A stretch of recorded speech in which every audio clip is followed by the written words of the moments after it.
आज का जो क्वेश्चन है इसमें देखिए ये बोलते हैं कि आपके पास दो टेंजेंट्स हैं X Y and X dash Y dash जो दोनों आपस में पैरेलल हैं। पहले टेंजेंट हमारी ये रही, दूसरी टेंजेंट हमारी ये रही। अभी बोलते हैं कि ये जो जिस सर्कल के ऊपर टेंजेंट है उस सर्कल का जो सेंटर है वो है ओ, एंड आफ्टर दैट एक और टेंजेंट वहां से पास करती है ए बी टेंजेंट जो यहाँ पे हमें गिवन है ये वाली।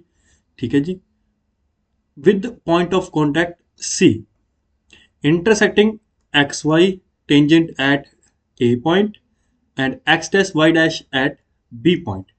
हमें प्रूव करना है कि जो ए ओ बी एंगल है वो 90 डिग्री का एंगल है, मतलब हमें ये वाला जो एंगल है ये 90 डिग्री का प्रूव करना है। तो इसको शुरू करने से पहले हम क्या करेंगे, हम ओ और सी को ज्वाइन कर लेंगे।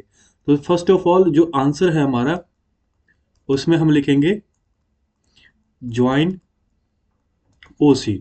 ठीक है, ओसी ज्वाइन करने के बाद हमारे पास क्या हुआ, हमारे पास यहाँ पे चार ट्रायंगल बन गए। एक तो ये पी ओ ए ट्रायंगल, तो हम पहले ये वाला ट्रायंगल ही ले लेंगे पी ओ ए ट्रायंगल, और उसके साथ इसके साथ वाला ट्रायंगल ये वाला ए ओ सी ट्रायंगल। तो हम ट्रायंगल लेंगे ए ओ सी।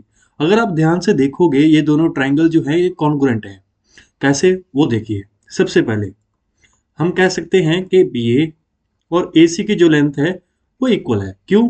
क्योंकि यहाँ पे ए पॉइंट से सेम सर्कल के ऊपर हमने दो टेंजेंट्स ड्रॉ किए हैं, और हमारी थ्योरम नंबर 2 कहती है कि अगर सेम पॉइंट से दो टेंजेंट्स आप ड्रॉ करते हो तो दोनों की लेंथ क्या रहती है, इक्वल रहती है। उसके बाद नेक्स्ट ए ओ जो साइड है वो दोनों में आ रही है, तो दोनों में कॉमन आ गई ए ओ साइड। इसके बाद हम कह सकते हैं कि पी ओ और OC दोनों इक्वल है। क्यों?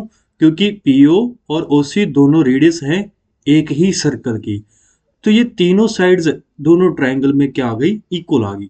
तो हम कह सकते हैं कि ये दोनों ट्रायंगल जो है POA triangle and AOC triangle, दोनों ट्रायंगल के हैं congruent bye triple S criteria. ठीक है जी, बाय ट्रिपल एस क्राइटेरिया ये दोनों ट्रायंगल क्या हो गए, कॉन्ग्रुएंट। अब हम यहाँ पे इसको मान लेते हैं एंगल 1 और इसको मान लेते हैं एंगल 2। तो बाय सिंप्लिसिटी हम कह सकते हैं कि एंगल 1 और एंगल 2 दोनों क्या है, इक्वल बाय सिंप्लिसिटी।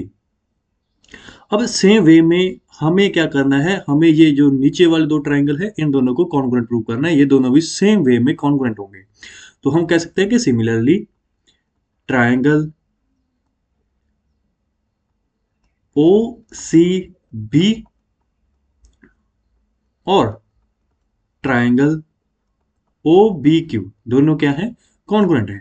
अगर ये दोनों कॉन्ग्रुएंट है तो हम इस वाले एंगल को मान लेते हैं एंगल 3 और इस वाले को मान लेते हैं एंगल 4। तो हम कह सकते हैं कि एंगल 3 और एंगल 4 जो है वो दोनों भी क्या होंगे, इक्वल होंगे बाय सिंप्लिसिटी।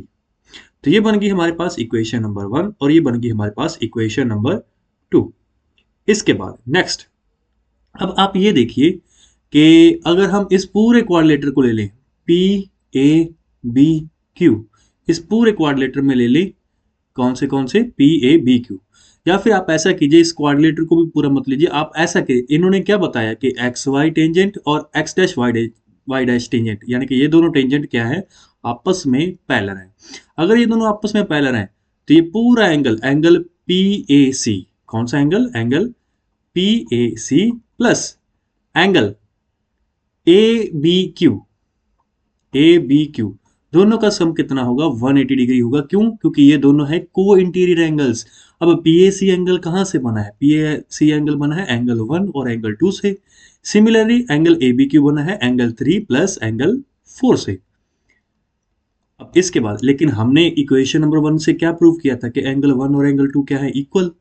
तो यहाँ पे मैं एंगल 1 की जगह क्या लिख सकता हूँ, एंगल 2।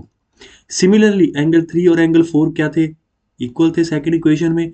तो मैं एंगल 4 की जगह क्या, सॉरी हाँ, एंगल 4 की जगह क्या लिख सकता हूँ, एंगल 3 लिख सकता हूँ।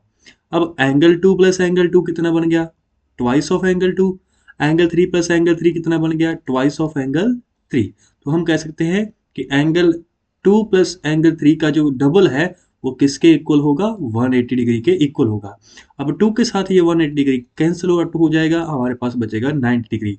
तो हम कह सकते हैं कि एंगल 2 प्लस एंगल 3 जो है उन दोनों का सम 90 डिग्री है।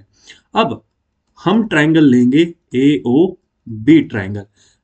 ए ओ बी ट्राइंगल में एंगल सम प्रॉपर्टी के according angle 2 plus angle A O B plus angle 3, इन तीनों का सम कितना होना चाहिए? 180 होना चाहिए।